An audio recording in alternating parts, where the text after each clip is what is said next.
AP సచివాలయంలో 2 రోజుల పాటు జరగనున్న కలెక్టర్ల కాన్ఫరెన్స్ మంగళవారం ప్రారంభమైంది. అయితే కలెక్టర్లకు ముఖ్యమంత్రి నారా చంద్రబాబు నాయుడు స్వీట్ వార్నింగ్ ఇచ్చారు.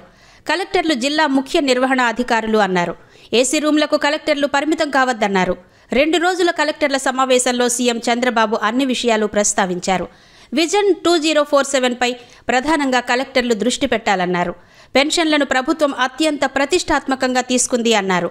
సోలార్ పవర్లో భాగంగా 20 లక్షల మందికి సోలార్ పవర్ ఇవ్వడంలో కలెక్టర్లు ప్రత్యేక దృష్టి పెట్టాలన్నారు. భవిష్యత్తును ప్లాన్ చేసే పనిలో కలెక్టర్లు ఉండాలని స్పష్టం చేశారు. ప్రజల్లో అత్యంత ప్రభావం కలిగించే వ్యక్తి కలెక్టర్. కెరీర్లో కలెక్టర్, చీఫ్ సెక్రటరీకి ఇవే ముఖ్యం అన్నారు. ఇక రొటీన్ గా ఉంటే ఏడాది అవుతుంది, మరో 4 ఏళ్లు కూడా గడిచిపోతాయి అన్నారు. ఈ ప్రభుత్వం సంక్షేమం, అభివృద్ధి, సుపరిపాలన ఈ 3 గుర్తుండాలి. ప్రజలు ఆనందంగా ఉండాలంటే సంక్షేమం కావాలన్నారు. పెన్షన్ల విషయంలో ప్రభుత్వం చాలా ఉదారంగా ఉంది. కేవలం పెన్షన్ల కోసం ఏడాదికి 33,000 కోట్లు అవుతోందని వెల్లడించారు.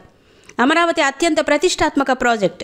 ప్రజల్ని ప్రోగ్రెస్లో భాగస్వామ్యం చేయాలన్నారు. 20 లక్షల మందికి సోలార్ రూఫ్ టాప్ ఏర్పాటు చేస్తామన్నారు. 20 లక్షల మందికి సోలార్ రూఫ్ టాప్ ఏర్పాటు చేస్తామన్నారు. ఎట్టి పరిస్థితుల్లో కలెక్టర్లు సోలార్ రూఫ్ టాప్ పై దృష్టి పెట్టాలన్నారు. ప్రీ మాన్సూన్, పోస్ట్ మాన్సూన్ పై దృష్టి సాధించాలన్నారు. ప్రతి జిల్లా కలెక్టర్ అరకు కాఫీపై ఫోకస్ చేయాలన్నారు. మరోవైపు మే నెలలో తల్లికి వందనం ఇస్తాం, త్వరలో విధి విధానాలు వస్తాయని తెలిపారు. 26 జిల్లాల కలెక్టర్ల పెర్ఫార్మెన్స్ పై సమీక్ష జరుగుతుందన్నారు. స్వర్ణాంధ్ర 2047 వికసిత భారత్ పై ప్రధాని నరేంద్ర మోదీ దృష్టి పెట్టారు.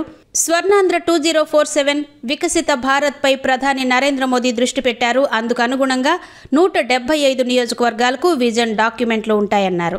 ఎమ్మెల్యే ఆ నియోజకవర్గానికి చైర్మన్ గా ఉంటారని సీఎం చంద్రబాబు తెలిపారు.